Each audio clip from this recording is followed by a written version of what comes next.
Hey everyone. This week we are doing things a little bit differently than we did the last few weeks. Coach Steinberg and I are directing you to our some of our first two videos. So my low body workout video and his push-pull core workout video. And the worksheet in Shobi has some extra questions about the workout. So what we want you to do is watch this video just like you're doing while you fill out that worksheet in Shobi. So pause this. If you don't have it open, go ahead and open it up. And then after you do that sometime later in the week, do the workout again so that you have a little bit of a deeper understanding of why we are having you do the exercise in that video and you understand more what's going on in your body and the benefit to doing those exercises. So I am going to dive a little bit deeper into the low body workout that I put together for you guys. For starters, I want to review 2 of our 5 components of fitness that you probably remember us teaching you from the start of the year. 2 of those components of fitness address your muscles. So we have muscular endurance and we have muscular strength. And if you can remember, muscular endurance means we are doing a higher number of repetitions with less resistance. So maybe just our body weight, like I did in this workout, spoiler alert, or muscular strength, which is where we would use a lot of resistance, maybe even load up something like a barbell with heavy weight and have someone do an exercise just once or twice, whether that's a squat or a bench press. That's muscular strength. So yes, this low body video focuses on the component of fitness, which is your muscle endurance, which is a really functional component of fitness, whether you're an athlete or not. We all need muscle endurance in our upper and lower body. So that's what this video is after. I want to talk for a moment about the different muscles in your low body. I'm going to focus and mention 5 of them. Stand up, show you on myself. The front of your legs, your thighs, called your quadriceps. We often just say quads for short. The backs of your legs, so the backs of your thighs, is your hamstrings. Your butt muscles, we call your glutes. The long term for that is gluteus maximus or medius, which is on the side. So you have different butt muscles. And then your inner thighs, which is your adductors, and outer thighs, which is abductors. So those different muscles all need to be balanced. And the reality of it is most of us don't have muscle balance. And there's a lot of different reasons for that. It might be repetitive movements that we do from a sport or habits, daily activities we're doing where certain muscles get stronger and other muscles kind of get left behind. Genetics can play a role in this as well.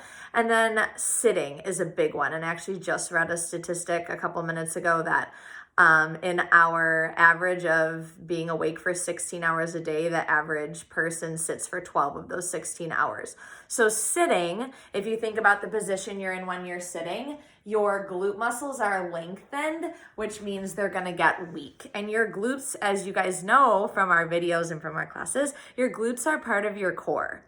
And so, your core is really important for the safety of your spine, especially. So people with back pain, that could be coming from weak glutes from sitting too much. So that piece of this puzzle, your back body, is super duper important.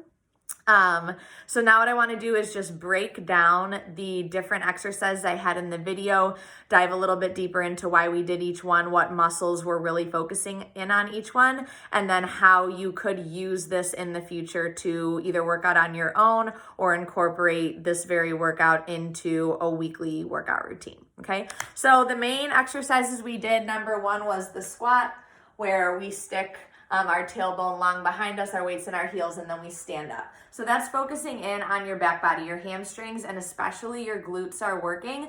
I think I said in that video, squat is the foundation of human movement, and that's so true. We do it all day long. It's a big functional movement, and it's really important, especially if we're sitting a lot, again, because our glute muscles are lengthened, which means they get weak, and that helps to strengthen them.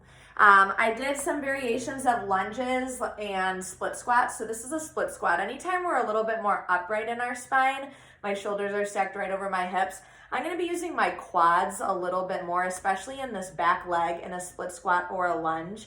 And so then we're focusing in on the fronts of our legs. So we're kind of balancing their front to back. The other exercises I had you guys do, we moved laterally.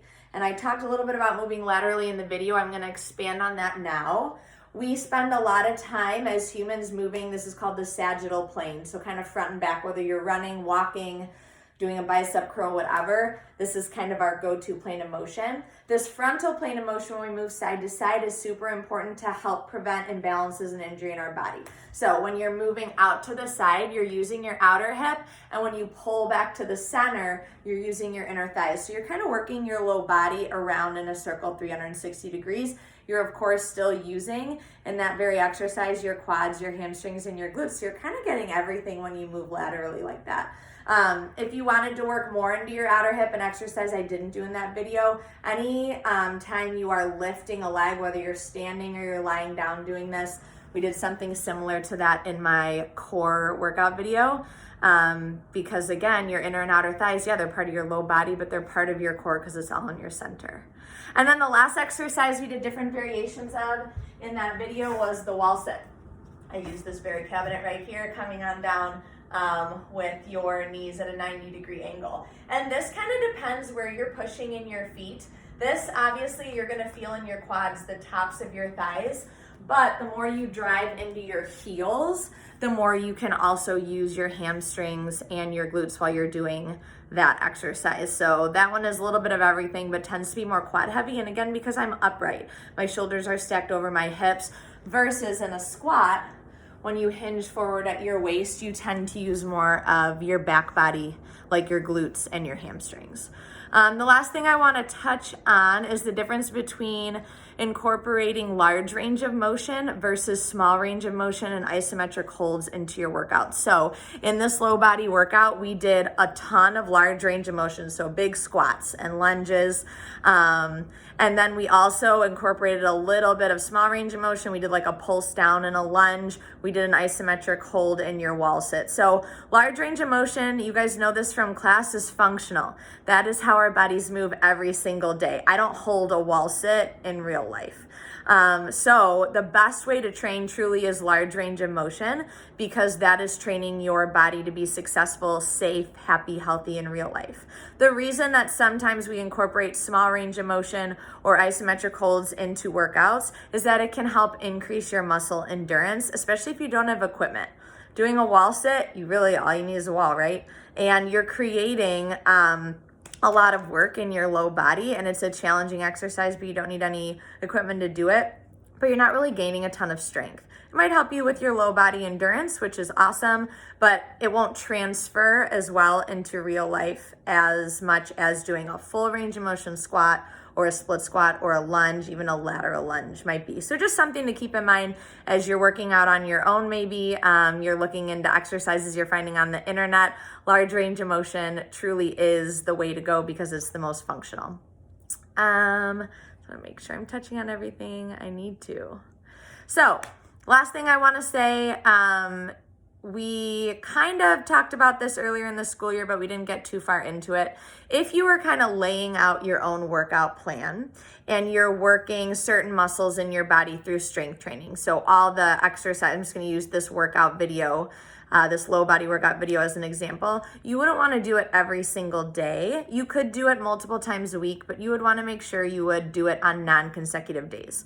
And same thing goes for Mr. Steinberg's push-pull core workout, where you're focusing in on the muscles in your upper body. So anytime you're doing strength training and you're focusing in on certain muscles, the reason that you don't want to do it every day or even consecutive days, you want to skip at least one day between, is so that your muscles can get stronger. We've all been sore from a workout before, and that soreness is because you've created little tears in your muscles.